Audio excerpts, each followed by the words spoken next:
Welcome to Dr. Jester Rants, and I'm gonna rant about this.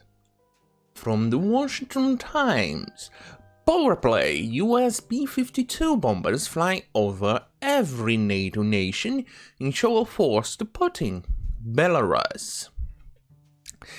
And remember, every time that you talk to a Control F, a TDSer, those generally fragile snowflakes who melt with just a little bit of tiny light shone through them. Well, there you go. They claim that Trump is best buddies with Putin, or that Putin manipulates Trump, or that Putin wanted Trump to win, or that Putin interfered with the election so he would get a candidate that is better suited for him. The evidence keeps piling up that this is not quite the case, that Russiagate was a complete fabricated shit. So Obama and his administration to try and undermine Trump's administration, upcoming Trump administration in 2016. And here we have another example of why this is bullshit, because if Trump really was best buddies with Putin, this wouldn't be happening. It's true, it wouldn't be happening. But here we have evidence that these tiny little snowflakes are just fucking victims of mainstream media propaganda. Here we go. Let's read the news. US Air Force B-52 bombers flew in close formation over all 30 NATO countries on Friday to mark US commitment to the Atlantic Alliance. Unlikely as a warning to hardline leaders like Vladimir Putin of Russia and Alexander Lukashenko of Belarus. I wonder if they flew on top of Turkey, considering that Turkey has been kind of that rebel, annoying little teenage son or daughter you have, in which they kind of spurred out like, "You're not the boss of me," type of deal. Let's continue with the news. Air Force officials said 6 of the venerable B-52 Stratofortresses bombers are taking part in the single-day mission called Allied Sky, a pair of bombers assigned to the 5th Bomb Wing at Minot Air Force Base, ND, North Dakota, will fly over Canada and the United States, while 4 B-52s from the Royal Air Force Base in Fairford, UK, will fly the European portion of the mission. Okay, let me finish the news here, and then I'll give you a bit of more context about the B-52. The bombers will link up with the Air Force of several NATO members during the day, who will provide fighter escort and aerial refueling. US security commitment to the NATO alliance remains ironclad, said Air Force General Todd Walters, NATO Supreme Allied Commander. Today's bombers task mission is another example of how the alliance sustains readiness, improves interoperability, and demonstrates our ability to deliver on commitment from across the Atlantic. NATO member states that from Belgium to the UK are taking part in the bomber drill. By further enhancing our enduring relationships, we sent a clear message to potential adversaries about our readiness to meet the global challenge, General Walters said. Okay, now that we finished the news with a bit, it was a kind of a bit short and kind of disappointing that it didn't go in details which countries from NATO it flew. It said over 30 countries, so it probably includes Turkey. But I don't know.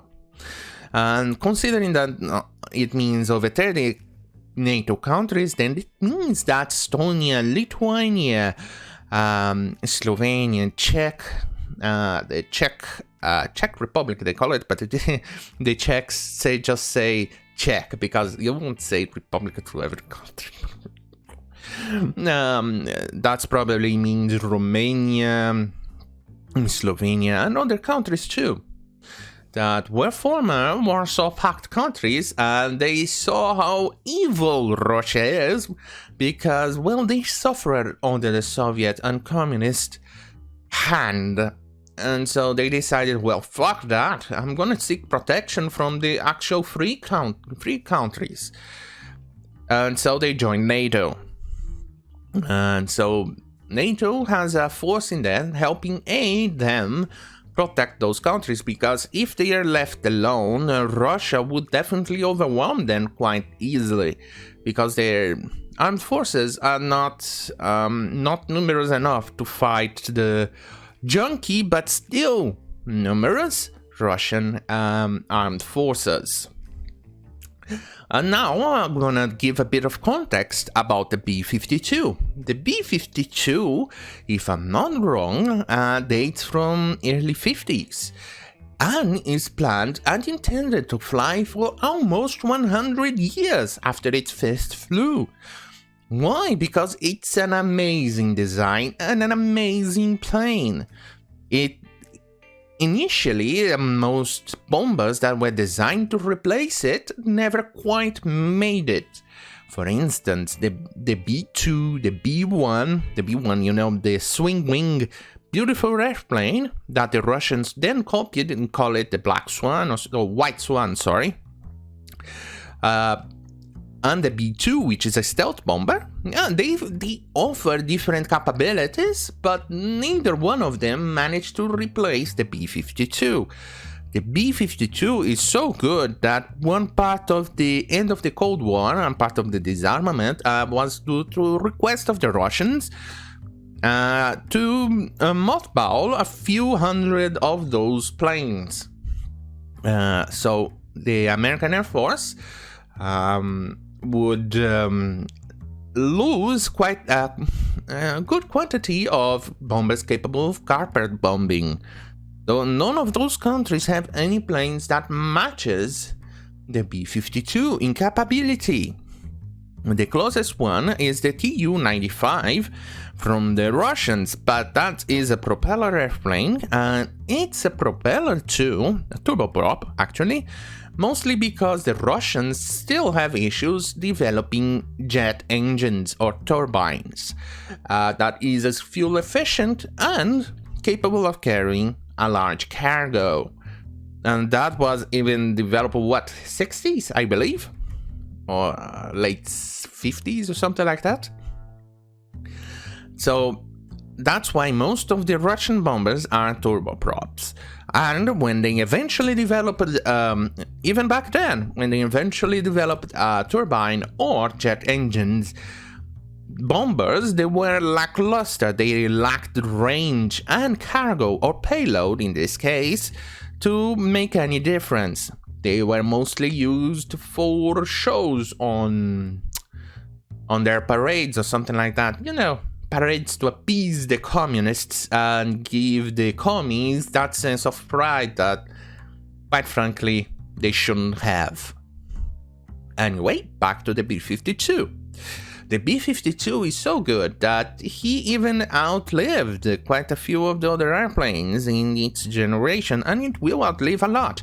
There has been and there are plans to re-engine the airplane. As you can see in there, there's those eight jet engines are in fact still the original engines from when the airplane was made. There are plans to replace them with more modern engines so it can keep flying. In fact, did you know that the original 717 was in fact the B-52? Yes, that was before Boeing acquired McDonnell Douglas and bought their MD-95, I believe. into its production line and made it the 717, which is one of the best regional planes out there. Back to the B-52 now, because before I get sidetracked, the original design of the B-52, you can actually see in the front cockpit that it resembles a 707. That's where the 707 came from. Obviously, the B-52 is a much thinner airframe, but it is there. In fact, it sports a very interesting design for the landing wheels, in which both comes out kind of curved, and the wings are so large that they also have landing wheels on the tips. Fascinating, isn't it?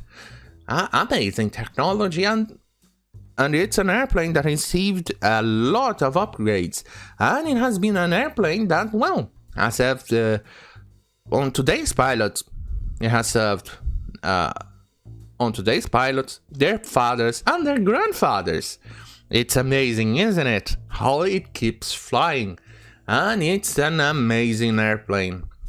And hopefully it keeps on serving, even over 100 years later. They need to obviously renovate the airframe and check cracks and other things, but it just shows how good it is, the American manufacturing. It's American technology, right? Amazing. Anyway, thank you for watching. See you on my next video. Good night.